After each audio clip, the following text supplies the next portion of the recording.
Welcome back to my channel Lisa daily লাইফে সবাইকে welcome. আশা করি সবাই ভালো আছে। আমি কিন্তু একটা ভালো নেই। একটা ভীষণ বড় দুর্ঘটনা আমাদের বাড়িতে এক্ষুনি ঘটে গেল বলতে আমি তোমাদের দাদাভাই আর আমার শাশুড়ি মা বসে মানে কথা বলছিলাম, মানে টিভির ঘরে কথা বলছে। হঠাৎ করে তারপরে প্রেশারে তোমার দেওয়া রয়েছে, প্রেশারে আলু সিদ্ধ বসানো আছে। আর আমাদের প্রেশারের যে ঢাকনার মধ্যে যে ইয়েটা থাকে না, এই যে গার্ডারটা, এই যে আমাদের কাজের যেটি বলি, ওনাকে বারবার বলি যে এই গার্ডারটা তুমি খুলবে না, এটা বারবার খুলতে লুজ হয়ে গেছে। ওনাকে বলা সত্ত্বেও নেই। যাই হোক, দেখো কাজের লোকের তো আর মানে ওনাদের তো আর কোনো বলা না বলা দুই সমান। তা যাই হোক, ওইসব নিয়ে আর কিছু বলছি না তর্কে। হঠাৎ করে বিশাল বড় একটা আওয়াজ হলো। কিসের আওয়াজ হলো?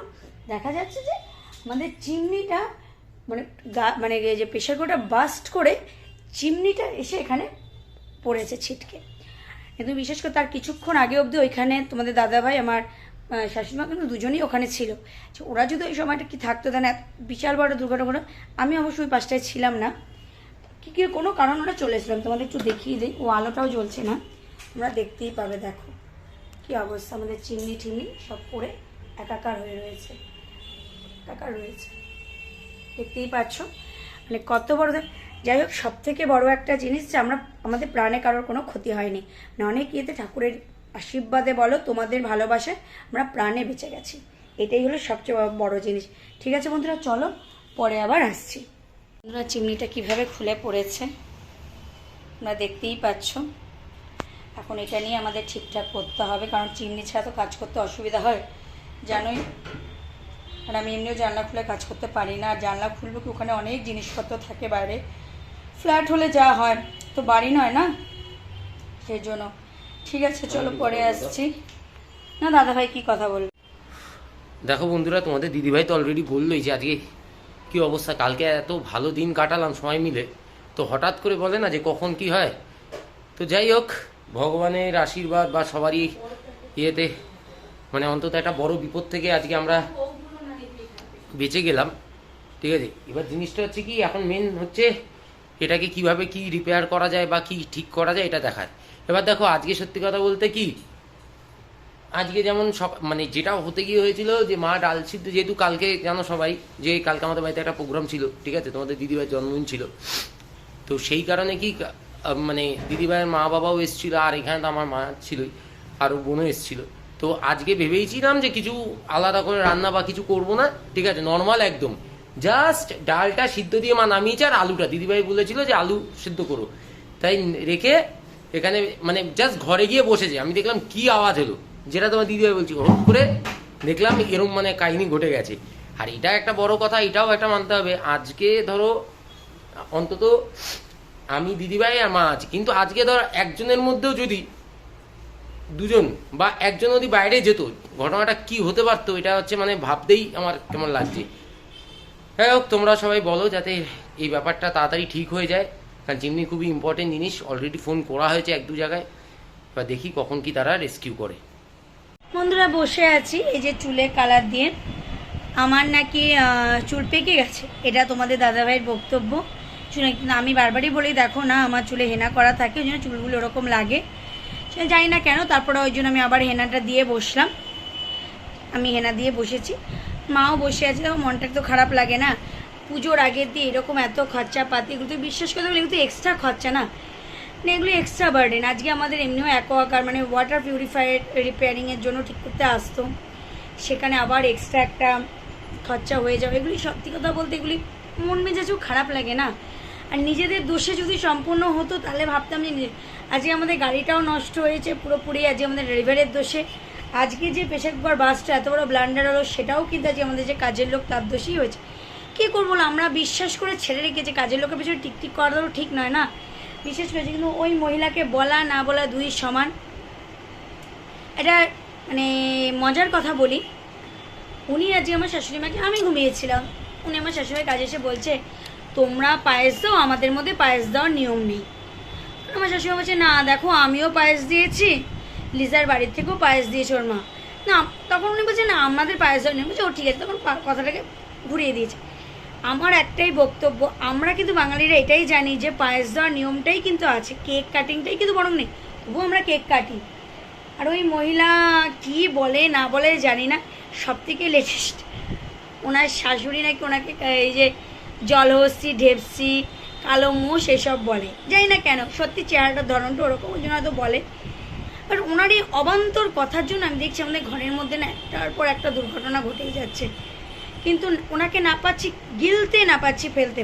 এখন পুজোর আগে দিয়ে না আমরা নতুন কাজের লোক আনতে পারছি, না আমরা ওনাকে ফেলে দিতে পারছি। মানে আমার তবু আজকে একটা যাব, খোঁজ নেব অন্য একটা কাজের লোকে নিয়ে, দেখবো, বলবো যে পুজোর পর থেকে করা যায়, ততদিন ওনাকে সহ্য করতেই হবে, কিছু করার নেই। আর না, এখন আমাদের নিচে যে কাকু আছে সে আসবে, চিমনিটা ঠিক করবে, আর জলের দাদাকে দেখি কি হয় না, তারপর জলের দাদাকে আসতে বললে বলবো না। মানে সারাদিন তো আর এর মধ্যে আছে, তার মধ্যে আজকে গ্যারেজে যেতে হবে, ওই যে আমাদের গাড়িটার ব্যাপারে খোঁজ নিতে যেতে হবে। চলো বন্ধুরা, আবার পরে আসছি।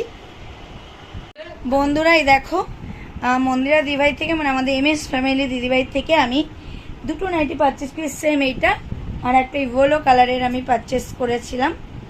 নাইটি দুটোর কোয়ালিটি ভীষণ সুন্দর আর খুব ইউনিক ডিজাইনের, পুরো মনে হচ্ছে ফ্রক টাইপের, মানে হচ্ছে দেখো এখানে আবার জ্যাকেট দাও, প্লাস এখানে তোমার কি বলে এটাকে পকেট রয়েছে, প্লাস দুটো এবার প্লাস একটা দিদিভাই একটা গিফটও পাঠিয়ে দিয়েছে, সেটা হলো একটা 12 ঘন্টার যে স্মাচ প্রুফ একটা ADS এর কাজল, দেখে নাও।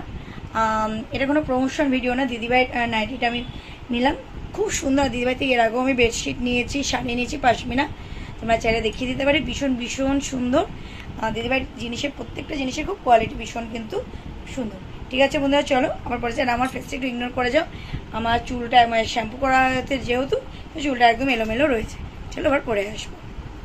জানি না চুলটা হেনা করার পরে কেমন লাগছে, যাই হোক যাই লাগুক না কেন, আপাতত কিছুদিন স্টপ থাকতে হবে, দিয়ে দিদি যেদিন আসবে সে দিদি এসে সব ঠিকঠাক করে দেবে, আমারটা করবে, মায়েরটা করবে। ভূতের মতন লাগছে না পেতনির মতন লাগছে বুঝতে পারছি না, এই হলো ব্যাপার।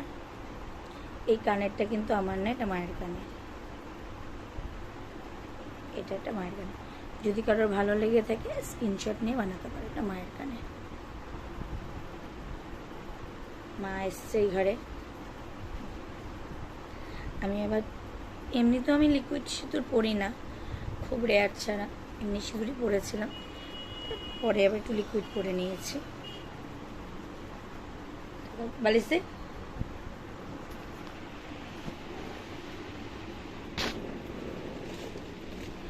ওই মিশোতে বেশ ভালো ভালো নাকি কী সব দেখাচ্ছে, একটু দেখি। তোমাদের দাদাভাই ফোনটার জন্য নিলাম।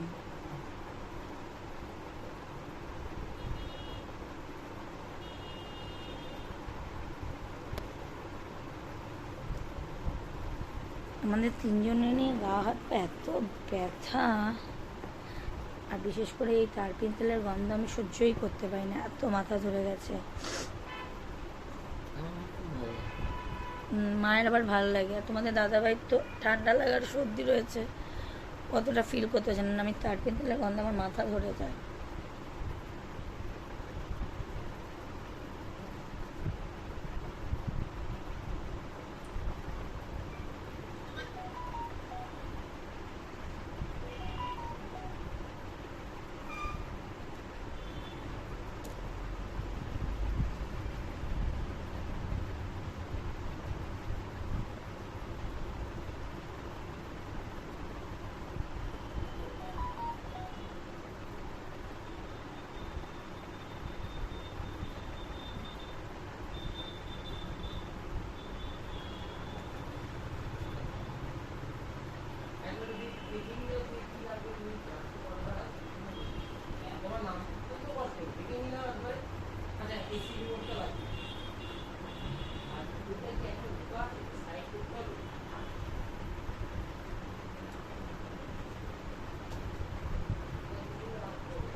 ঠিক আছে, দাঁড়াও বন্ধুরা, মানে দেখে টেকে নিয়ে তোমাদের সাথে কথা বলছি কোনটাকে ফাইনাল করেছি। পুজোতে যাতে একদম স্কিনটা ভীষণ চকচকে গ্লোজি হয় সেই জন্য একটা টোটকা ইউজ করে নিয়েছি। ওটা আবার মুখে মেখে 1 আওয়ার রাখতে হবে। তা আমি কি বসে থাকার মেয়ে নাকি? আমি কি করেছি দেখে নাও একবার। আমি কিন্তু একেবারে জামা কাপড় যেগুলি একদম ব্যাগে ছিল সেগুলি কেচে দিচ্ছি। তার মধ্যে বিছানার চাদর আর টেবিল ক্লথটা আমি কাচিয়ে নিই, কারণ ওগুলি কিন্তু জলে ফুটাতে হবে, গরম জলে। আর এদিকে দেখো সব ঠিকঠাক হয়েছে। এই পাইপটাকে কিন্তু লাগিয়ে দিয়ে গেছে লোহার মতো। বেশ, এবার কিন্তু আমাদের দিকটা বেশ একদম পরিষ্কার। আমি এমনি কালকে পরিষ্কার করে রেখেছিলাম, জাস্ট ওটাকে কালকে একটু ফেলে দেবো। আর এগুলি একটু ফেলে দিলে আমাদের মোটামুটি সব দিকটা পরিষ্কার হয়ে যাবে। চলো এবার পরে আসছি। বন্ধুরা দেখো, মুখটাকে পুরো ক্লিন করে নিয়েছি। ক্লিন করার পরে আমি কিন্তু এখনও মুখে কিছু মাখিনি। মুখ পুরো দেখতেই পাচ্ছ ভেজা ভেজা রয়েছে। জাস্ট সিঁদুরটা পরে টিপ পড়েছে, লিপস্টিকটা দিয়েছে। আর একটা ফটোশ্যুট ছিল, সেই পরে একটা ফটো তুললাম। দেখো স্কিনটা কত গ্লো করছে। এটা হলো আমার পুজোর সিক্রেট। যদি কারো জানার ইচ্ছে থাকে অবশ্যই কমেন্টে জানাবে এই সিক্রেটটা কি। তোমাদেরও তাহলে আমি শেয়ার করব আমার স্কিন কেয়ার। যারা আমার স্কিন কেয়ার জানতে চাইছো তাদের আমি অবশ্যই শেয়ার করব আমার স্কিন কেয়ারটা। ঠিক আছে বন্ধুরা, চলো। আর হ্যাঁ, আজকের ভিডিওটা আর বড় করবো না, অনেকটাই মোটামুটি বড় হয়ে গেছে। আজকের মতো ভিডিওটা এখানে এন্ড করে দিচ্ছি। দেখা হচ্ছে আগামীকাল নতুন একটা সুন্দর ব্লগে। ভালো থেকো, সুস্থ থেকো, এটাই সবাইকে বলবো। এখন অবধি যারা আমার চ্যানেলটি সাবস্ক্রাইব করোনি তারা অতি অবশ্যই আমার চ্যানেলটি সাবস্ক্রাইব করে পাশে থাকা বেল বাটনটি প্রেস করে দেবে, যাতে আমার ভিডিও নোটিফিকেশন তোমাদের কাছে খুব খুব খুব খুব তাড়াতাড়ি পৌঁছে যায়।